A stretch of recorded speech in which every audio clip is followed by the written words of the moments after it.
Hi, everybody. Welcome to Purpose People Podcast. We've got a great show lined up for you today. We've got Fiona talking about clarity and confidence. So over to you, Fiona. How are you? Hi, Darrell. Good to be here on the sofa with you. So your background is about clarity coaching, but obviously you've been on the journey to get to that point.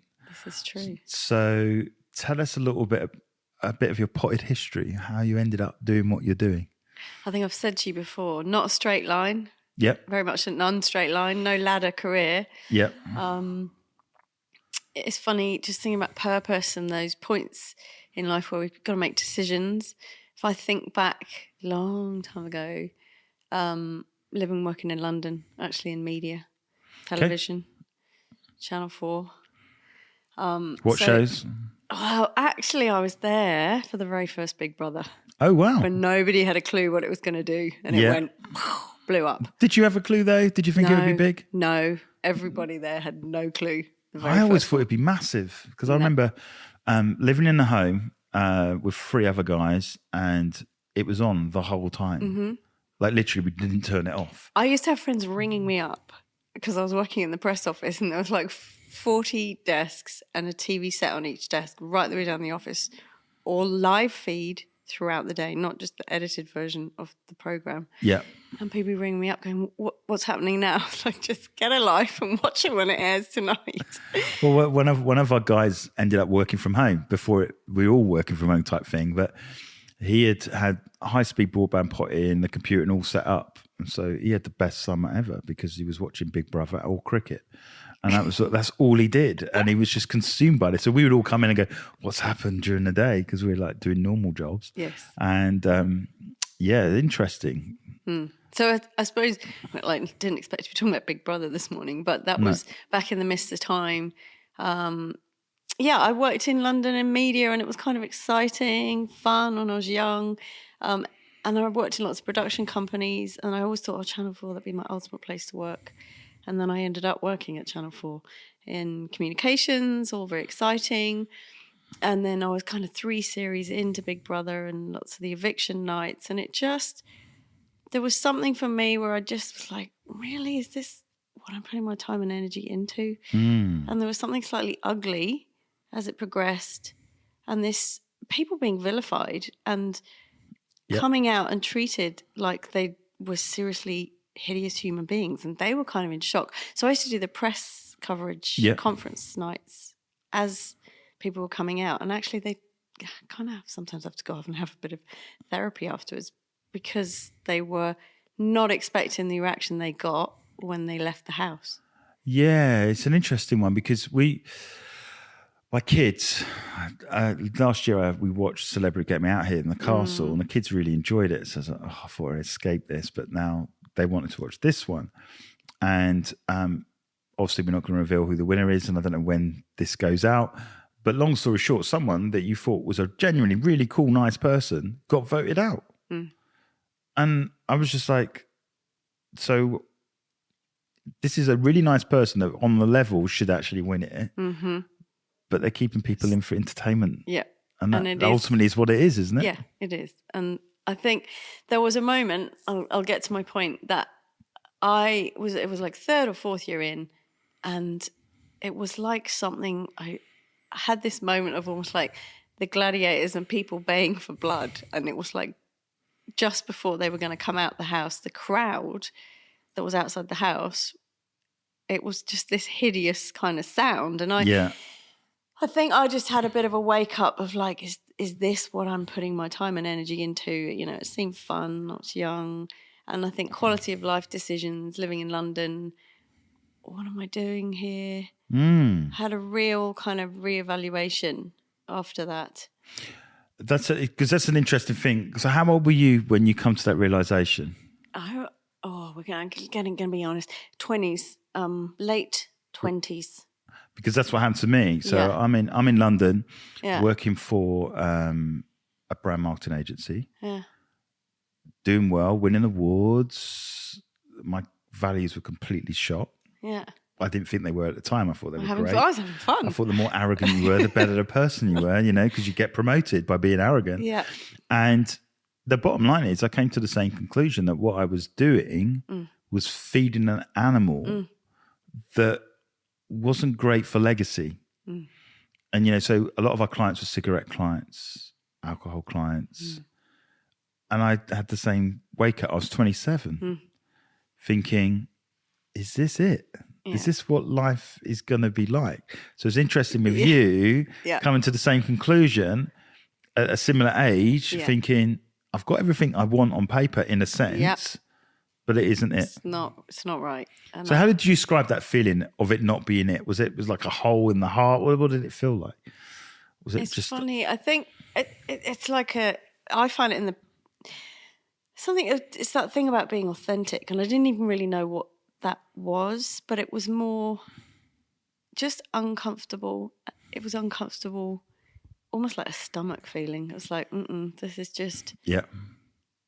And I couldn't put my finger on what it was, but it was like, there's only so much time and energy I've got, and I could almost fast forward and see, if I stayed where I was, the next steps in media career, where that would be. Yeah. Nothing against, you know, I've met great people and they've made a great career out of it. But for me, I just realised it wasn't where I wanted to put my time and energy. Yeah, and that was the same with me, because when I literally walked into a boardroom and said I'm leaving, everyone thought I was mad. Yep. What my own family, my brothers in particular, were, are you crazy? And I'm like, I can't articulate where I'm at, but this is not it. Yeah. I feel like I'm dying inside every day I'm doing it. I totally relate to that feeling. And I also understand that. It was funny, I got 2 reactions when I told people I was leaving media, Channel 4, leaving London. People were like, what are you going to do? Where are you going to go? And I'd actually gone on a bit of a mission to the West Country and checked out Bristol. Just pinning a map. 1 or 2 people said, yeah, I know someone who lives in Bristol. It's a great city. And I went and checked it out, had a long weekend there, met some people, looked around. People actually stopped in the street and said, you're right, my love, where are you trying to get to? I was there with my 80s ahead back in the day. Yeah. And I was like, oh, wow, people actually stop, talk, listen. Yeah. So there was something in, I needed to move physically and from what I was doing.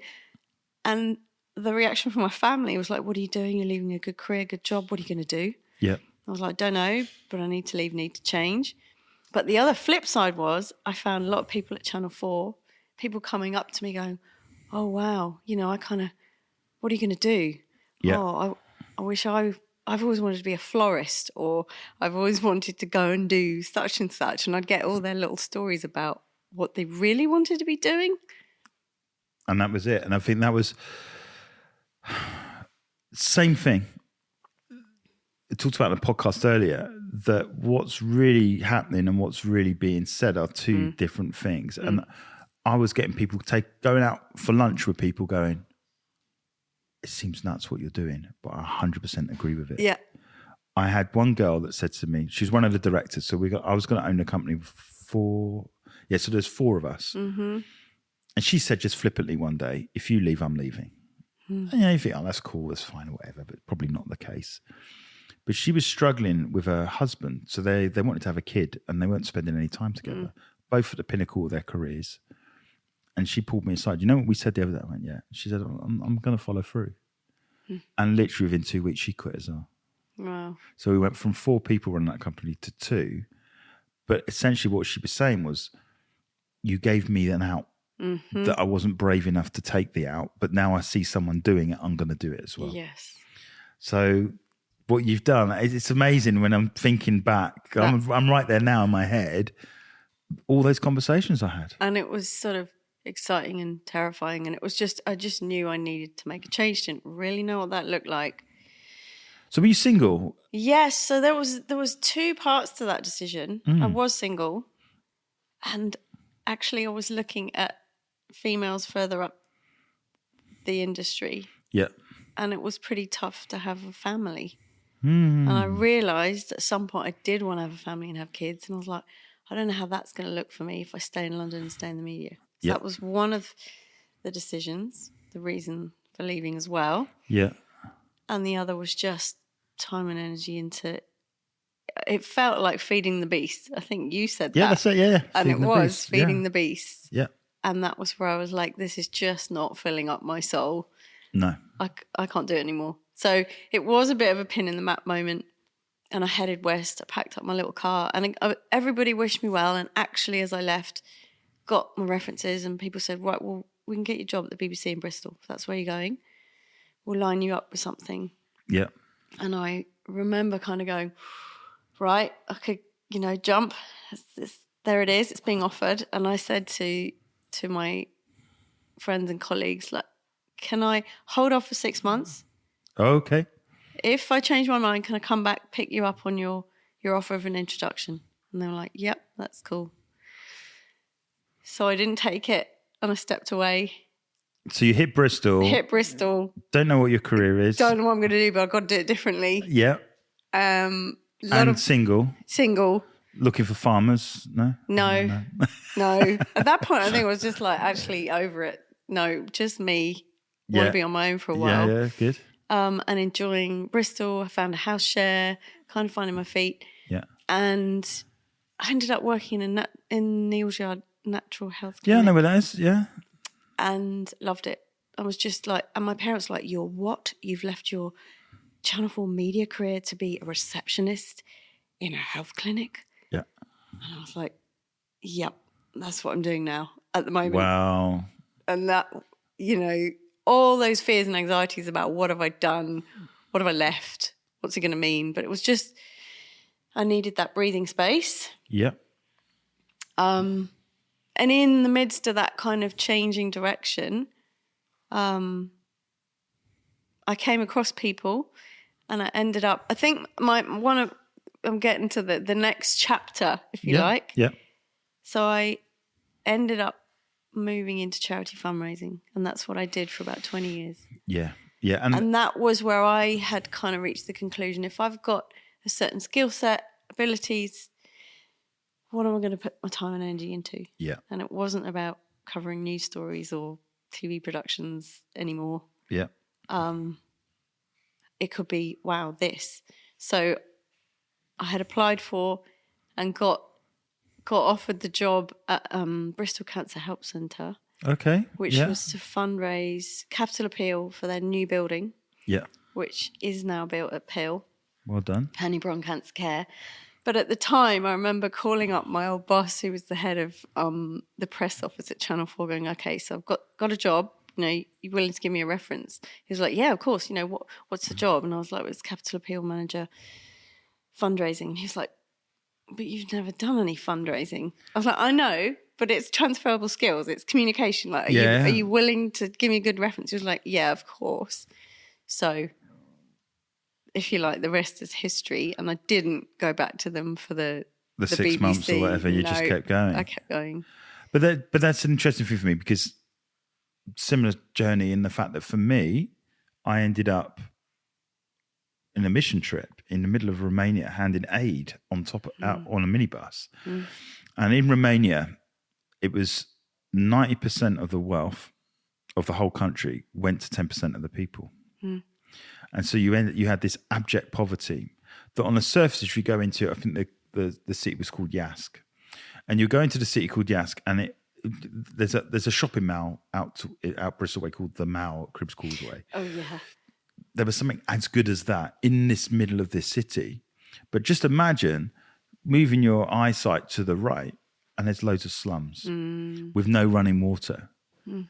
And it was like, this is scary. And then you would drive out the city and there were horse and carts everywhere. No cars. Mm. Everyone was using horses. So it was like going back in time. Mm-hmm. And it was on the minibus that I thought, you have skills, you have talents, you have ability. They're not inherently bad. What you were doing with them may be bad. Yeah. But how can I channel those gifts, like you said, your communication skills? And it was like with me, essentially that's what I studied at college, and that is that design. How can I use those for the betterment of humankind rather than all about me and make it and propping up my lifestyle? Mm-hmm. So it was as a result of that, then I went freelance, and long story short, eventually creation as it came, the business came out of that journey. But the point was, I come to the realization that the skills, talents, and abilities weren't bad. It was what I was doing with them wrong. And I think sometimes we go, I'm doing this thing, it's wrong, so I'm never going to do it. But actually you miss, but you're really good at this. Like you are. You're really good at communication. Yep. It was just the wrong vehicle. Yep. Wrong messages. Communication, relationships was all going on in media. And then it was like, oh, wow. So I can time and energy going into this, fundraising for this really important thing.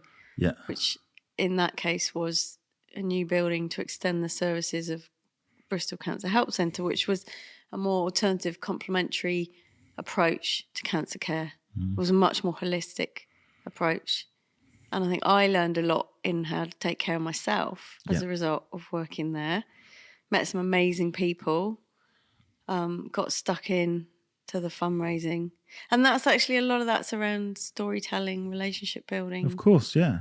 The tenets are there, right? How are you going to make it, the story count and hook someone in? But in the end, you're telling stories for an exchange for money, but it's for a good cause. Yeah. Yeah. And so then you feel more at peace with using your skills and talents and abilities because you're doing something for good rather than any other reason to vilify individuals. Felt like for me, yeah. Yeah. So obviously you did that for like 20 odd years. Yeah. So I guess in that 20 odd years is where family began to come on the scene and stuff like that. So did you take periods out and then go back and periods back out and do various different, how did it work? We're going to do the whole story. Why not? Should we do the whole story? Yeah. The long and winding road. Yeah, that's it. Because everyone's on a journey, and it's always good to hear because there's somebody sat there in a media agency thinking, I hate this job, but I don't know what to do. And that phrase you used earlier, it's like, I'm dying inside. Yeah. And it is just, you're putting the face on to go and almost like perform and keep up what I call put the face on. 100%. And for me, when I said I was 27 when I did what I did, there were a few of my friends came to the same conclusion at 35 or 38. I'm not going to keep going on because you'll know how old I am. But we'll get there. but the point is, they came to that conclusion, and I realised there was a pattern that we all get there. Some of us get there earlier, some of us get there later. But at some point, we've all got a choice to make. We either do what purpose is, that thing that's gnawing us inside, and feel more at peace, or we ignore it and we drink it away, we party it away, we keep moving, we keep changing job, but we never at peace with ourselves because we're not doing what we're supposed to be doing, so to speak. And I think that's part of that challenge, is that evolving and changing and growing. Yeah. So in all of that, Bristol, going for it, fundraising, passionate, probably a combination of overdoing it, so heart-led in my job at that point, ended up burning out really. Okay. Took on a lot of responsibility. Yeah. For driving things forward, holding a lot up, taking a lot of responsibility. And then in and around that time, met this charming Irish fella at a friend's wedding. Okay. Actually in Ireland. I'd gone over for a wedding and then met him, did a year backwards and forwards. Okay. Bristol, him, me. And over that time, I think the burnout, it was a real amazing kind of pinnacle at the Cancer Help Centre, and we'd reached a point, I think we did an event at number 10 Downing Street. Oh, wow.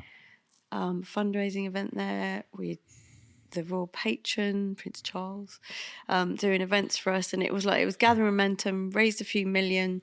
They've got the plans in place. It wasn't built. Yeah. But I think I'd reached my limit of what I could do, and they actually needed to expand the team. I was taking on too much. Yeah. So in that decision, I stepped out. Okay. Went another path. Yep. Went to Ireland. Lived in Ireland? Yep. Whereabouts? All right, I'll give this a go. So I said to my now husband, John, okay, I'll come over for a year or two. We'll give it a go. And I remember our conversation was around, he'd been married before, and he was like, I don't want to get married and I don't want to have kids. Oh, wow. And I was like, well, I do want to get married and I do want to have kids. I just don't know if it's with you. Okay. Yeah, That's how that conversation went. Yeah. We're nearly 20 years later. here we are. Kids. Married kids. Yeah. So in somewhere in all of that, I was like, all right, I'm going to make a change again, follow my heart, move to Ireland. It was actually Northern Ireland, just outside Belfast, although he was Irish. Yeah. And I'd lived a really urban lifestyle, and suddenly I was living a really rural one. Total shock to the crazy system. Place. We went on this journey when we were looking for homes and houses and stuff, and some of the houses in Ireland are incredible. Yeah, but there's no one around. No. Yeah. So I moved into a house with no neighbours, just cows for neighbours, fields all around, which at the time absolutely freaked me out, having lived in terraced houses in London, Bristol. But gradually adjusted and again kind of found a bit more of my purpose there. Worked for another charity, helped them develop their services. So it was called Play Resource. Yeah. Which was a bit like Children's Scrap Store in Bristol. So they take waste materials from industry and business, recycle them for arts and play and creativity for children. And they ran a big centre in Belfast for the whole of Northern Ireland. My wife did a kids club for a while, and they used to go there a lot. So lots of tubes and stuff. Yeah, paint them black, and then the black goes everywhere. Yeah, but all cool. Generally, we'd also employ some artists to get the best out of it, and send them into schools and community centres and so on. So that was 7 years of work in Belfast. Yeah. Meanwhile, relationship evolving. Trying to have kids. Ended up having to have IVF. Okay. Possibly oversharing, but long road. Heart set on it. Yeah. And now, have been blessed with 2 amazing kids. What I find interesting, because you said just like off the bat, is you said led by your heart. Led by your heart.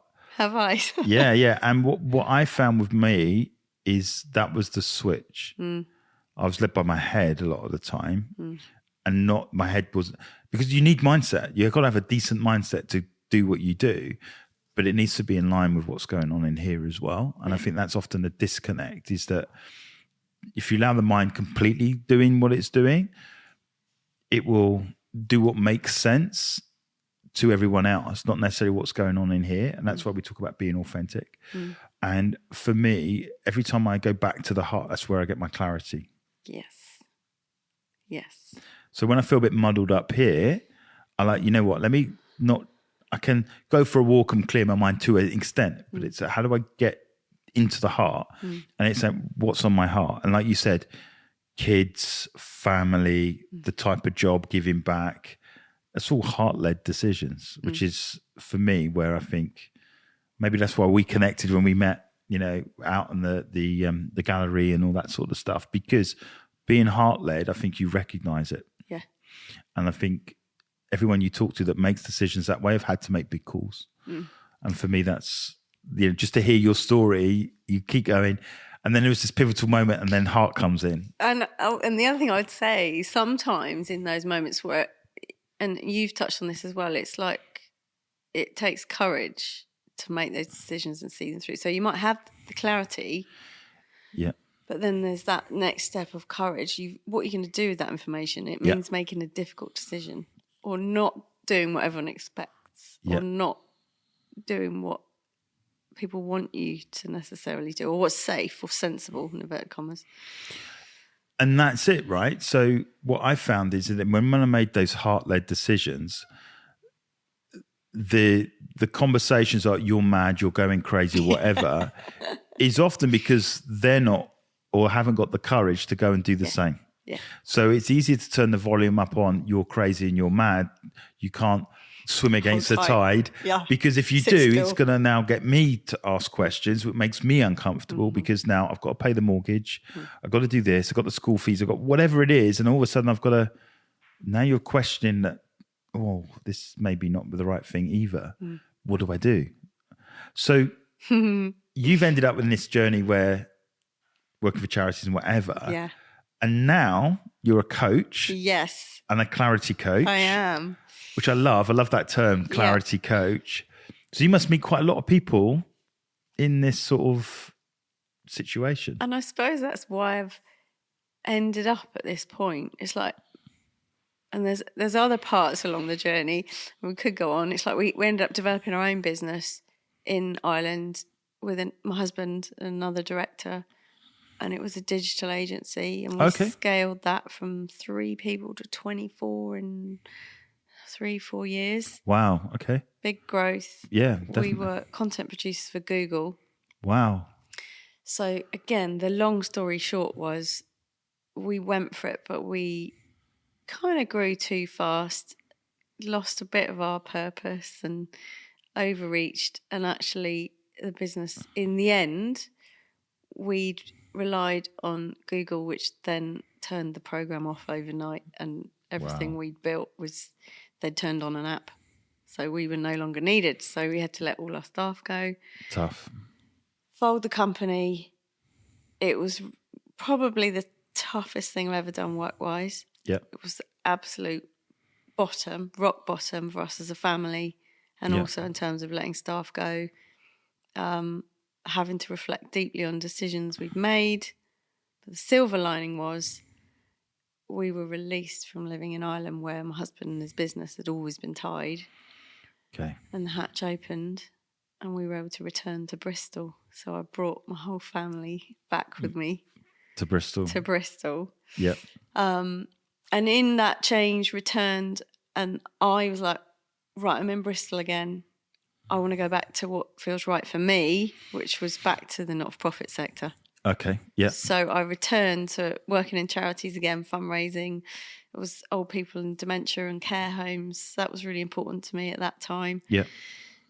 And then through another twist of fate, they had to restructure. I had to help them, lots of redundancies. They changed their kind of service delivery model. So although the fundraising was successful, they changed what they were doing. Yeah. So in all of that change, kind of catalyst for change, I know you know all about that. It's like in those crisis points, I kind of, took a long, hard look. Well, where do I want to put my energies next? And I kind of reflected on all the skills that I'd had, the experience, and moved towards coaching. So I did my training 2 years ago. Okay. So I'm now ICF, International Coaching Federation, registered coach. Yeah. And in all of that, I kept coming back to this, well, what kind of coach am I going to be? And I did Barefoot, was actually who I did my training with. Mm-hmm. And I really liked their training because it was really rigorous, but it was something about find your own path with it. There isn't a one size fits all here. Yeah. We're going to give you the tools and you will figure out, what kind of coach. And I look at that. Purpose for me is more about finding the compass and following that rather than a map and then traveling the route that other people have traveled. Yeah. So for me, where when you find purpose, there are core principles. Like if you're on a journey and you want to get to the mountain, say you a certain degree of fitness to go up certain heights and wear certain outfits or whatever. That makes more sense for me. So here's a formula, take that and just follow that and everything will be fine. And I think I love that you're saying that everyone's path is different. So I think I'm kind of very person-led. Yes. It's like there is, and that's a part of the listening. And I think that's probably between the communication, the listening. I remember starting the coaching training and going, I'm in the right room. Okay. I just had this feeling. I was like, now I'm in the right room. And that was where the training started, but it's taken a little while to evolve who I am as a coach. And I think I'm now clear, got clarity. Yeah. It's much more about working with business owners, helping them in that, finding that point of clarity in their working life, because it is tough to strike that balance between, developing, changing, making decisions, sometimes around the work-life balance as well. And also, are they still in love with their business and why they set out to do it? I love it. Because they can lose their way. 100%.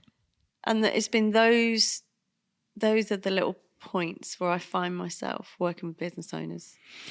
So it's interesting what you said there, because I think a symptom for a business owner is confidence and lack of. And that's where clarity comes in, because if I can give you clarity in what you're supposed to be doing or bring alignment back to why you started in the first place, the confidence returns. And certainly in a downturn like this, I think a lot of business owners are having that crisis of confidence. But in order to get there, they need people like yourself to go, okay, so what is it? Why did you start this business in the first place? And let's get you back to. And again, the great thing is you've been on this journey. You've been on the same journey, which is amazing. It's not like all theory. You've had to make big decisions of your heart to get to where you need to be. Yeah. So I love that approach. So how long do you need with someone to get them, not necessarily fulfill the whole program, but how long do you need with someone to just get them to find clarity, would you say? Oh, that's a good question.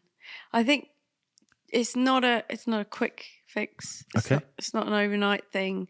I would say most clients I've worked with over a 3-month period. So maybe we'll have 12 sessions. Okay. See them fortnightly.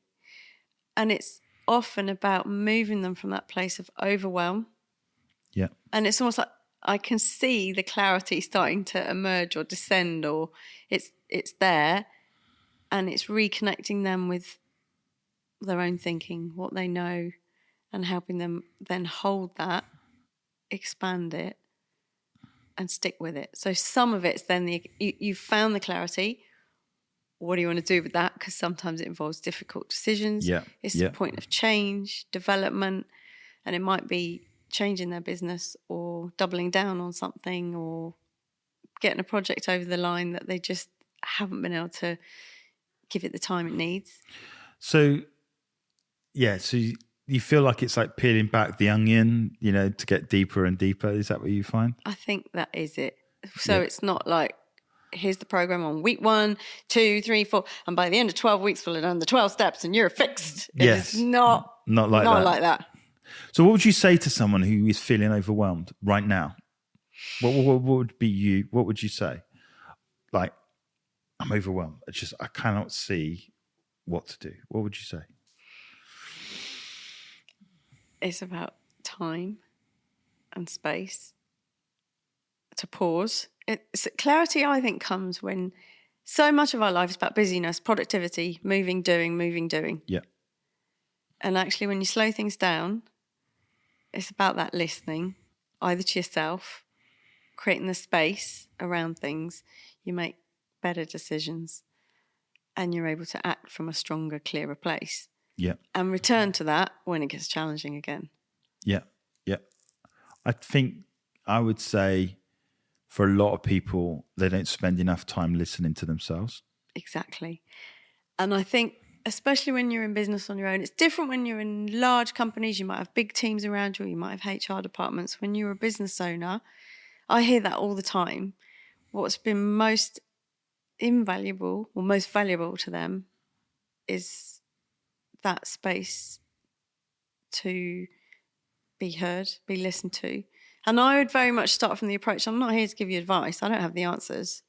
Yeah. But what we are going to do is uncover what you know, what you think, and give that the focus it needs. And give them the space. The space. And very often, you can start to see once the space is opened up and I'm asking a lot of questions, there's a lot of whys, a lot of questions will come. They're doing the thinking and then they're coming up with the answers. Yeah. That's what I see. So it's a process. It's not a quick fix. But what I've found as well with certain clients I've worked with, great, got it. We'll work through then the plan, accountability, and a bit of that is, well, last time we met you said, and now where did you go with that? What happened in between? And it's coming back to, that was why I made that decision, and kind of going back to that decision, moving it forward. So would you say with a clarity coach, is it a season or is it a long-term thing? Oh, season. I like that. Funnily enough, I think it is, I'd lean towards seasons. Okay. And a cycle of it. And I've got clients who were working with me maybe 6 months ago. They've seen through the changes they want and they've come back. Yeah. And we're onto something different. So it's almost like another layer.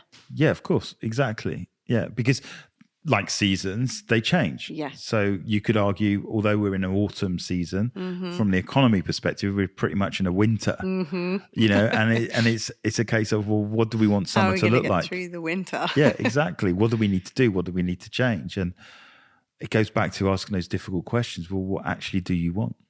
You know, what do you see long term, and then work back from that. So for me, it's your role where you find yourself is absolutely perfect timing, because there's people that are needing those conversations. They've just got to be brave enough to have them, right? Yeah, and get in touch, you know, and see it through. I think I always love it when I see that I see it or hear it, the moment of clarity arriving. Yeah. It can be in the eyes, body language, what they're saying. But you just know. It's like, aha, now we've got it. Now we've got it. We can work with that. Yeah. And we keep bringing them back and expanding it. And I think something for me, that moment of clarity, it's like it's a stillness, but it's almost like they've got the power. Clarity gives you the power to act. And once you've got that, sometimes you'll be still challenged. It's having the courage to see that through. And that goes back to, if more ordinary than not, a lot of these people have been living life by circumstance. But when you give them clarity, they then lead from conviction in the heart. So it goes back to what you're saying. When you have clarity, now you've got to act. You won't act if you haven't got any conviction. And I think conviction is, I need to act because this is what I need to do. And the circumstances just need to change. Yeah. Like in your business, for example, you had to make those decisions that were tough and you had to act. But then you came back to what you knew, where you felt most in tune, which is Bristol. And then you picked up where you left off to some degree. And now you're helping other people gain that clarity. Yeah. As a result. I love it. I love the journey. Yeah. Because I talk a lot about heart set, you know, making sure that your heart is set on the right things. And for me, that's where I find people don't spend enough time there. They just keep doing more of the same thing, expecting things to change, going for that extra promotion. I was talking to someone the other day and they literally said, well, the statement was just, it rung true. He said, I was in the paralysis of promotion. That the more I got promoted, the more it was paralyzing my purpose. So this is a fairly good, you know, really great person in the education sphere. I'm not going to give them away. Doing really well in education, they keep getting promoted and they're moving further and further away. That sets them alight. But it's more money. It's more this, it's more that, it's more that. And eventually they literally had to pull the plug and say, I'm out. In 6 months, I'm out of here. Because if I don't, again, I'm dying inside. Yeah. And then eventually it knocks on your health. And it's like almost like that makes your soul sick, I think. Yeah. So, yeah, and it gives me joy when I know that my client's got that clarity and then they're able to act from that place. Yeah. So how would someone get in touch with you? You know, if they wanted to, how would they, was there a website? Is there a social media? Or how would they reach out to connect with Fiona? Probably the most straightforward way is my website, yes. Which is, go on. It's FionaLynch.coach. .coach. That's it. Okay. FionaLynch.coach. So they can go on there and then send you an email and connect with you. Yes. and speak to you. And then are you on social media at all? Will you avoid it? I've been avoiding it, but I think I'm gonna start to dabble again. Okay. So I'm on LinkedIn, good old LinkedIn. Yeah. Not social media at the moment, but that will come. Yeah. And I think there's the clarity coach. It's like we'll end up forming, I call it a clarity coaching partnership. Okay. Yeah. Once we've kind of explored and unpacked. And generally, I see 3 months. It's not like work with me for one session and everything changes. No. But I think it's needed at key points in your life when you're trying to make big decisions. So if you're looking for what the next life step is, I think a clarity coach is exactly what you need. So you know, jobs or your career is dictated by big decisions along the route. And I think it's good to have someone in your corner when you're making those decisions. Absolutely. Who's kind of backing you, because other people are saying, what are you doing? Why are you doing that? That's crazy. Yeah. And often, again, in that trusted space between you and the coach, there's challenge. And sometimes you're challenging them to look at things and make difficult decisions. Yeah. And other times it's, support and championing them and celebrating decisions and where they've got to. And there's a lot of value in that. It can be a lonely place running your own business when you're holding it all up for other people. What do you think? So what do you think is the most powerful thing? Saying yes or saying no? I think yes, actually. Okay. Yes. But be clear about what you're saying yes to and why. Yeah, I agree. I think if you don't know what to say yes to, it's very hard to say no. That's right. So you need clarity of what you're here for, what you're supposed to do in order to say no to the wrong things. Yeah. And, I think people say yes to things that take them further away because they're worried what people might think or whatever else. I think your journey is, in particular, you said yes to what was going on in your heart more often than not. And there's clearly a story to follow afterwards, but you're in a really good place right now, in terms of what you've got. Family in Bristol, a coaching business. Yeah. Just by saying yes to the right things. And I think if I reflect as well, it's like working in places and times where there's development happening and there's change happening. That's what's always attracted me as well. Mm-hmm. It's like all of those points where something was going to grow or change. And I think that's also what, coaching's about. But growth and change can be difficult. And that's why easy. I think when you've got a coach who's on side for you, that helps you through. But yeah, I think you're right. It's that coming back to purpose. It will make you stronger. Yeah. You need that. It's hard doing it alone. You need someone that's going to encourage you to step forward. For me, I've had different people at different parts of my life to encourage me along the route of purpose and accepting it. I would always say one of the catalysts, and she remains an absolute constant, is Claire, because she has always reminded me of the decisions that we're making are in line of what purpose is. So if we're making decisions that almost hang on a minute, but compass is off. The compass is off. No, but it looks great. The compass is off. Get it back. And so, Claire's been that sort of like North Star, if you like, just pulls you back and says, this is, and the roles change, vice versa. But we keep continually having that conversation around it. Like we've made big decisions. We took our kids out of school and we homeschooled them because it's just taken us further away from purpose. At one point, Claire was driving one side of the country. I was driving the other side of the country, and the kids were like being dropped off and picked up. It's just chaos how we ended up there.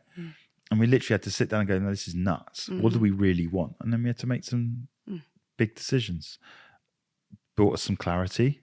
And, they're creeping around the house as we're doing our podcast because they're homeschooling. But as a family, we're a lot happier by doing it. I would say I couldn't recommend it highly enough. And it's not for life. They're going to grow up and they're going to go and get jobs or whatever.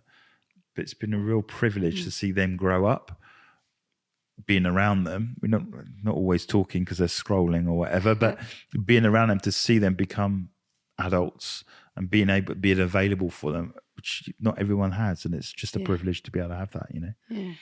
And I think with my clients, it's like, it's not always easy staying with your point of clarity, and it's moving out of the overwhelm and the fear and staying with the courage and the clarity. And that's sometimes where your coach will be challenging you to keep the compass on track. Yeah. Keep the compass on track. Is it? Are you really? Yeah. But that's good. And but that clarity is where you're headed. It's that compass. It's that, are we there or are we not? Because, the analogy goes, if you're 1 degree off and you keep travel that way, you're going to be miles away from where you really want to be. So Fiona, it's been an absolute privilege. Great to have you on the sofa and talk been through great. clarity. You enjoyed it? Yeah, the time's flown. The time has flown. Had a good old ramble in a not straight line. Not a straight line, but that's right. So we'll put all the details up so people can get in touch with Fiona. And if you're looking for some clarity, make sure you get hold of Fiona today. Thanks so much.